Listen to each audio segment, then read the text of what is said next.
That old man sold his 23-year-old daughter to a poor elderly woman. He didn't cry, didn't look back, just tightened the rope around his mule's bridle and left, his boots stirring the dust of a town too used to sadness to notice one more. Cruel trade. The girl's name was Liddy May.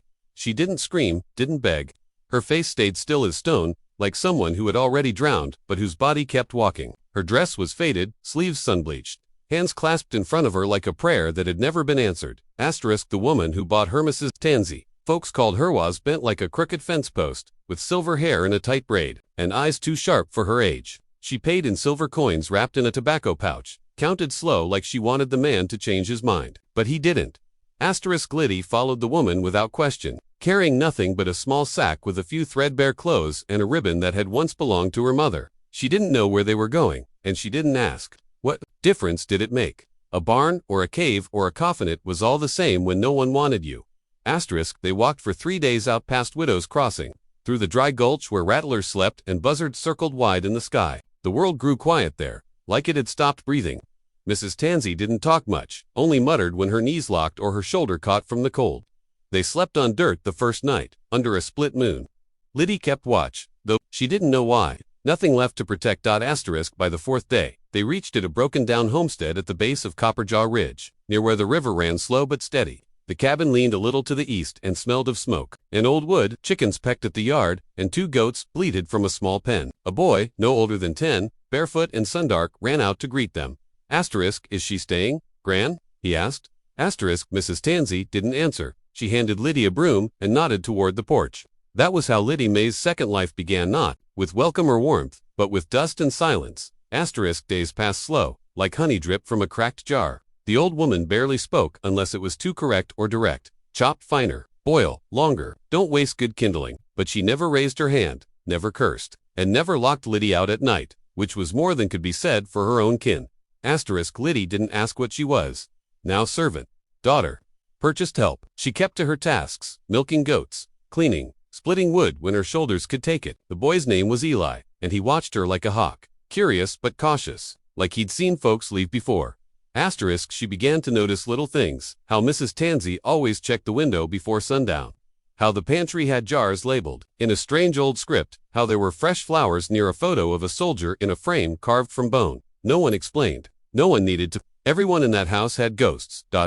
One evening, after a long silence over supper, Liddy finally asked, "Why did you take me?" The old woman stared into her bowl, then said, "Because I knew what it felt like to be discarded. That was all." Later that night, Eli brought her a piece of paper folded like a letter. "Found this in Gran's chest," he whispered. Liddy opened it under the moonlight.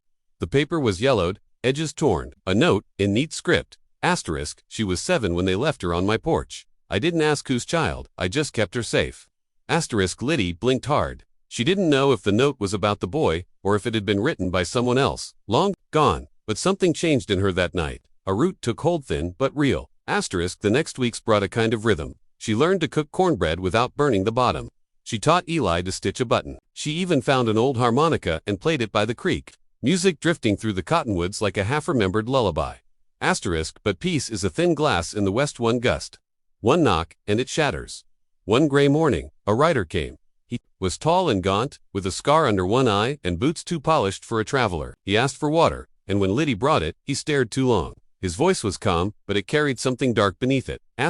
"You're John Beckett's girl, ain't you?" he asked. Liddy froze. That name hadn't touched her ears in years. Her father. I saw him not long ago. The man added, said he was looking for something he sold by mistake. Liddy's breath caught. She didn't answer. That night, she couldn't sleep. The wind scratched the shutters. Somewhere in the dark, a memory stirred, her father's voice, low and bitter. "You cost more than you're worth." At dawn, Mrs. Tansy found her out near the goats, chopping wood with red-rimmed eyes. "I ain't going back," Liddy said, "UNSKED. The old woman nodded once. "Then you best be ready. That man didn't come all this way for nothing." That evening, Eli came to her side and held out a small wooden box. Inside were 4 silver coins, the same kind Mrs. Tansy had used to buy her. Gran said, "These are yours now," he said softly. Liddy looked up. "Why?" Liddy looked up. She said, "If anyone ever comes to claim you, they'll have to buy you back, and you get to set the price." Liddy laughed once, then cried, and for the first time in years, The tears didn't burn, they healed. Asterisk, but across the ridge. 3 men were riding. Asterisk, one of them carried a rifle. The night before they came, the sky lit with thunder but gave no rain. Liddy sat at the porch edge, lantern beside her, turning one of those silver coins in her palm. She wasn't scared, not exactly, but her heart was loud in her chest, like it knew something her mind wasn't ready to face. Asterisk inside. Mrs. Tansey wrapped dried herbs in cotton cloth and handed them to Eli with whispered instructions. The boy nodded and disappeared into the loft. When the knock came just past midnight, it wasn't loud, it was deliberate. 4 hard raps. Then silence. Liddy stood and opened the door. 3 men stood before her. One was young and pale, with a twitchy hand. The second was broad-shouldered, chewing on a toothpick with eyes that scanned the shadows. The third was her father. John Beckett hadn't aged much, but the years had deepened the cracks in his face. His beard was gray around the chin, his hat low over eyes that once could make a child tremble with a glance. He looked at her like she was a ledger he'd come to settle. Liddy, he said flatly, you look healthy. She didn't move. What do you want? I came to take you back. Mrs. Tansey appeared behind her, wrapped in a shawl, silent but steady. The men looked her over and said nothing. She didn't need to speak. Her presence was enough to make the twitchy one drop his gaze. Liddy crossed her arms. You sold me. John's jaw flexed. I made a mistake. No, she said. You made a choice. He stepped forward. Listen, girl. Mrs. Tansey raised her cane and thumped it once against the wooden floor. Sharp and sudden. You don't get to call her that, she said coldly. You call her by her name. John narrowed his eyes. And you think she belongs to you now, old woman? Liddy stepped between them. I don't belong to anyone. He looked at her, long and slow. You think you're better off here, living with scraps. With a witch and her stray boy, I've got land now, a cabin near Dakota Territory. I can give you a real home. You had a daughter, Liddy said, voice trembling, and you sold her for less than a horse.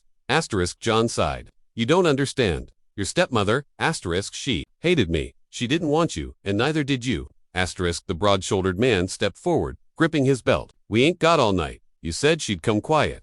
Mrs. Tansey didn't flinch. She ain't going anywhere she don't choose.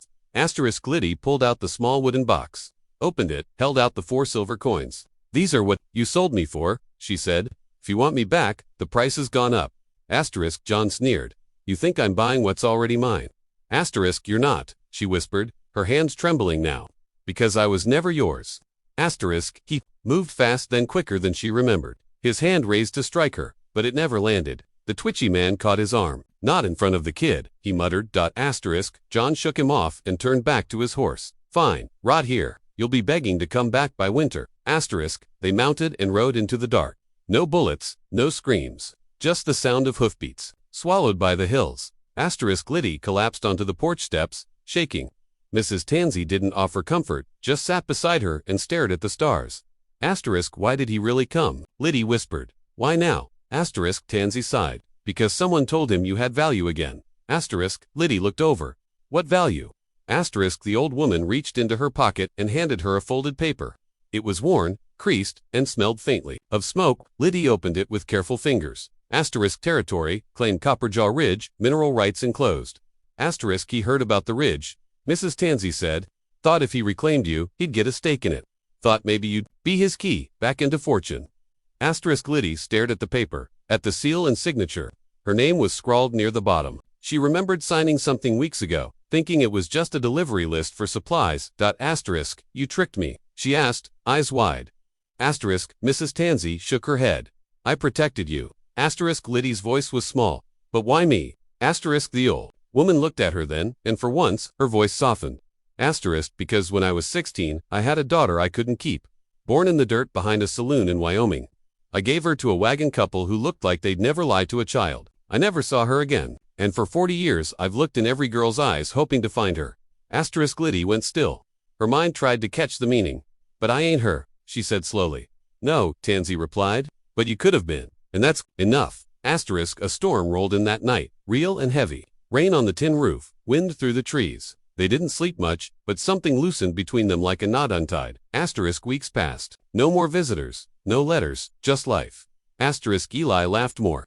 The goats grew fat. Liddy planted sunflowers by the porch and played her harmonica at dusk. And sometimes, when the air was still, she heard humming from the kitchen Mrs. Tansey's voice. Low and old and full of memory. One afternoon, as the leaves turned gold, a man rode up the path. Young, dusty, with a tired face and kind eyes. He carried a sack of mail and tools, but when he saw Liddy, he tipped his hat and said, "You the one they call Miss Beckett?" She hesitated, then nodded slowly. "Used to be." He handed her a letter. She opened it on the porch with hands that didn't shake. Inside were 5 words in stiff, unfamiliar handwriting. "Your mother never stopped looking. No name, no address, just that." Liddy closed her eyes. Behind her, Mrs. Tansey was canning peaches. "Is everything all right?"